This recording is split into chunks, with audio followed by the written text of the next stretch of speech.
In a few hours, a B-17 called Ruthless Ruth will limp back to England shot to pieces. The crew will climb out alive, count heads, and realize the tail gunner never came forward. They'll crawl into the frozen tail and find him still in his seat, hands locked on the controls, dead for hours. He didn't get a last radio call. He didn't get witnesses. He died alone at 30,000 feet because one burst of cannon fire cut his oxygen and heat, and nobody in the cockpit could hear him anymore. This is the story of Staff Sergeant Elmer G. Richardson, the tail gunner who fought until his body simply stopped. Now rewind. At 11:47 a.m. on February 3, 1944, Staff Sergeant Elmer G. Richardson settles into the tail gun compartment of a B-17 Flying Fortress, aircraft 42 to 31,333, call sign Ruthless Ruth. Target, Brunswick, Germany, deep penetration, a long way past the coast and deep into fighter country. Elmer is 22 years old. He's already completed 17 missions, which in the 8th Air Force feels like cheating fate. He has 3 confirmed kills to his name. Today he's about to face something worse than a head-on attack.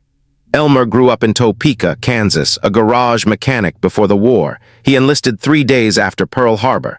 His mother's last letter from him came on January 28th. He wrote about the cold, trying to translate it into something home could understand. It wasn't Kansas cold, he said. This was the kind that makes your bones ache. The mission briefing at 6:30 a.m. spelled out the numbers. Brunswick, 6 hours in the air, bombing altitude around 30,000 feet. Outside temperature projected near -60 Fahrenheit, cold enough to punish exposed skin in minutes. First Lieutenant Robert Daniels commands Ruthless Ruth. 10 men. They've flown enough missions together that they talk less and check more. At 9:15 a.m., Ruthless Ruth lifts off with the 384th Bombardment Group. The sky fills with the slow, heavy climb of bombers forming up into a stream. They have escort fighters, but only for part of the route. Everyone knows what happens after the escorts turn back. Elmer crawls through the narrow fuselage and squeezes into the tail. The compartment is small, cramped, and isolated, basically a glass box bolted to the back of a metal tube. 2 50 caliber Browning machine guns sit in a hydraulic mount. There's barely room to move your elbows, and there's no real heat back there. You live off the heated suit and the electrical system that feeds it. He plugs in his heated suit. If it fails, your fingers go numb fast, and numb fingers can't clear jams, can't reload, can't pull triggers. He checks his oxygen hose. At that altitude, you can be unconscious in seconds without oxygen. Not later. Not after a long struggle. Seconds. He loads ammunition belts into both guns, checks the feed, checks the traverse, checks his harness. Jumping from a disintegrating bomber at that altitude is a gamble with awful odds. But you still check the harness because checking is what you can control. At 11:47, Ruthless Ruth crosses the Dutch coast at high altitude. Elmer is alone in the tail, watching the formation behind them. Dozens of bombers stretched across miles of sky. The intercom crackles. Lieutenant Daniels' voice comes through. Tail gunner, check in. Tail gunner, check. All clear behind us, skipper. Roger, stay sharp. Reports say heavy fighter concentration. Elmer scans the sky, blue above, cloud deck below. The temperature gauge sits in the negatives. His breath fogs the inside of the mask. His toes already feel numb even with the suit working. He keeps moving his feet because stillness is how cold wins. This is the cruel truth of the tail gunner position. You are the last line of defense and the first man the enemy wants dead. German fighters prefer attacks from behind and below. The tail gunner sees them first, fires first, often dies first, and you're 30-plus feet behind the rest of your crew, separated by a narrow tunnel and a fragile intercom that battle damage loves to destroy. At 12:01 p.m., Elmer sees them, dark specks climbing out of the cloud line, 4,000 feet below, closing fast. Fighters, 6 o'clock low, he calls, coming up fast. The whole formation erupts, tracers stitch the sky, red American lines, green German fire. The bomber stream becomes a moving, vibrating wall of metal and noise. Elmer centers the lead Messerschmitt in his sight and squeezes the triggers. Both guns hammer. He walks the tracers in front of the fighter. The German rolls away and another replaces it. A third, they're coming like teeth. A bomber behind them takes a hit. An engine erupts. The aircraft drops out of formation, trailing fire. Elmer keeps firing. He catches one fighter in the cockpit. Glass bursts. The aircraft rolls inverted and falls away. In the tail, time compresses. There's no big picture. There's only angles and closure rate and the constant attempt to keep attackers from getting a clean shot. Then the Germans adapt. They always do. They identify Ruthless Ruth as vulnerable. Damaged aircraft draw predators, and the fastest way to turn a bomber into an easy kill is to silence the tail. A Focke-Wulf 190 dives in from high right at speed. Elmer swings the turret up, but the hydraulics feel sluggish in the cold. The Focke-Wulf fires first. The hit is catastrophic. Cannon shells rip through the tail compartment. Plexiglass explodes, metal tears. One shell punches through structure. Another slices into the oxygen system. Another destroys electrical lines. Elmer's heated suit dies instantly. The intercom dies instantly.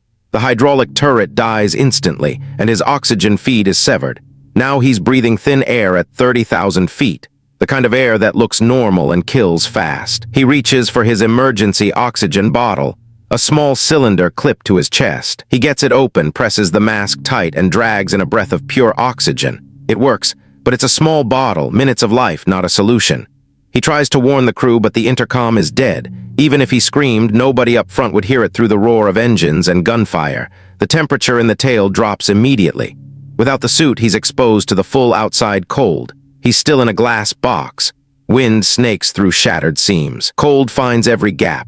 Another fighter comes in low. Elmer now has to traverse the guns manually, using arm strength against frozen mechanics. He fires. The guns jam after a short burst, both of them. To clear the jam, he has to remove his gloves. He grabs the charging handles. The metal is so cold it grabs him back. When he yanks his hands away, skin stays behind. He doesn't stop. He can't. He clears the jam, gets the guns running, fires again, and drops the attacker. The emergency oxygen gauge is falling. His hands are numb, his feet are numb. His face feels wooden under the mask. He's shivering violently. Another fighter attack, then another. The Germans keep coming because they can sense the damage. They can see the missing plexiglass. They can see the tail section torn open. Elmer fires until his ammunition runs low, then until it's gone. The emergency oxygen bottle hits empty. He takes the last breath and then has nothing but cabin air at altitude. Hypoxia comes in like fog. Vision narrows. Thoughts get strange. You stop making good decisions. The horror is that you don't always realize you're failing. He decides to rest for a minute. The cold is everywhere now inside him. His shivering slows, then stops. That's the moment the body gives up trying to generate heat, but he doesn't feel fear anymore. He feels quiet. He thinks of Kansas. Summer days, warm rooms, his mother's kitchen, Margaret's promise, his eyes close. At 12:43 p.m., Staff Sergeant Elmer G. Richardson dies in the tale of Ruthless Ruth over Germany. Hypoxia and hypothermia triggered by combat damage finish him while he's still at his station, hands on the controls, and the rest of the crew doesn't know. Lieutenant Daniels is fighting the aircraft. Engines running rough, oil pressure dropping, controls damaged. He taps the intercom. Tail gunner, status report. Silence. Intercom failures are common in combat. Daniels assumes Elmer is alive because Elmer is always alive, always fighting. The pilot has no way to look back there, and no safe way to send someone crawling through the fuselage during the run in and out. Ruthless Ruth reaches. Brunswick, flak bursts fill the sky with black clouds of shrapnel. The bombardier takes control. The aircraft flies straight and level, the worst possible thing to do in a hostile sky, but necessary to drop accurately. Steady bombs away. The bombs fall, the aircraft lifts. Daniels turns for home. At 1:34 p.m., the second major fighter attack hits. Dozens of German fighters rip into the formation. Waist gunners fire continuously. The top turret hammers. The ball turret spins, but the tail guns stay silent. Daniels notices. Tail gunner, you still with us? No response. He asks if anyone can see back there. They can't. The tail is too far and too isolated. Daniels makes the only decision he can, get the bomber home. If Elmer is alive, landing is his only chance. If Elmer is gone, the living still need a runway. The attacks continue. Ruthless Ruth takes more hits. One engine quits. Hydraulics fail completely. Fuel leaks.